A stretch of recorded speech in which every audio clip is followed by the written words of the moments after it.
Hi, my name is Shakina Figueroa, and the artwork you just saw was called The Untitled by the late, great Jean-Michel Basquiat. My apologies if I pronounced his name wrong. It's a beautiful French name.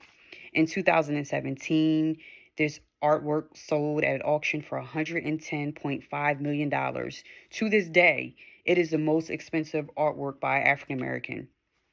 Jay-Z is actually one of his biggest fans. He's used his name in a few songs, and he even bought one of Basquiat's paintings called The Mecca for $4.5 million just a few years ago. Basquiat was extremely talented, raw artist whose artwork became popular in the 19 earlies. It was part of the neo-expression movement. He had many talents. He was a poet. He played numerous instruments. However, he became more successful as a painter. He was even featured on the cover of the New York Times Magazine. Unfortunately, his life was cut short, but just in 8 years, he was able to build a legacy. Basquiat was born in Brooklyn, New York in 1960. His father was Haitian, his mother was Puerto Rican. At the age of 11, he was already speaking 3 different languages: English, Spanish, and French. He was extremely fluent in all 3. His mother then, to notice how talented he was, and they started to visit a lot of the New York museums, and his love for just painting and artwork just grew. However, Basquiat had a challenging childhood. His life was not easy at all for him. His mother suffered from mental illnesses, which over the years, people say influenced some of his artwork. His parents eventually split up, and he was raised by his father, who believed in corporal punishment. That same year, he was hit by a car and spent a whole month in the hospital. He didn't graduate. He dropped out of school, and he became homeless because he didn't want to live with his father, and his mom was in and out mental institutes. And he started living in the streets. He didn't have any money, so he started to use some of his talents.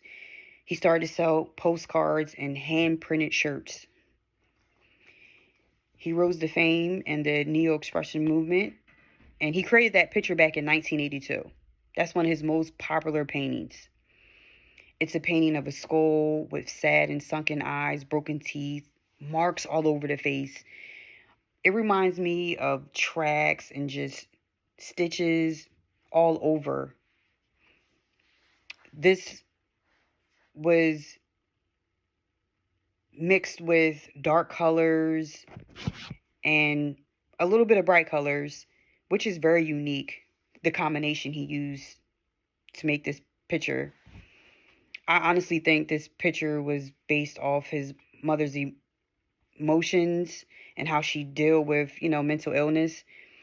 I think this painting can be relatable to a lot of people because mental illness is at its all-time high right now. And at times we feel overwhelmed.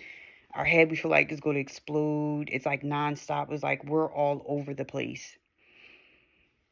Basquiat future seemed so bright, and he was making a name for himself. He already appeared in several TV shows, won a few awards, and he was even going to be featured in a film. Sadly, he died from an heroin overdose at the young age of 28. 35 years later, he still is an influence in the culture, and his legacy is going to continue to live on. He has inspired so many people. Like I said, he was very gifted and talented. He has over 200 paintings that have been shown around the world. I hope after you listen to my presentation, you will look up his name and look at his paintings, just read about him. He was very unique and talented artist. Thank you. I received most of my information for my presentation from websites called The Board, The Skate Room, The Art Life, and the Brooklyn Museum website.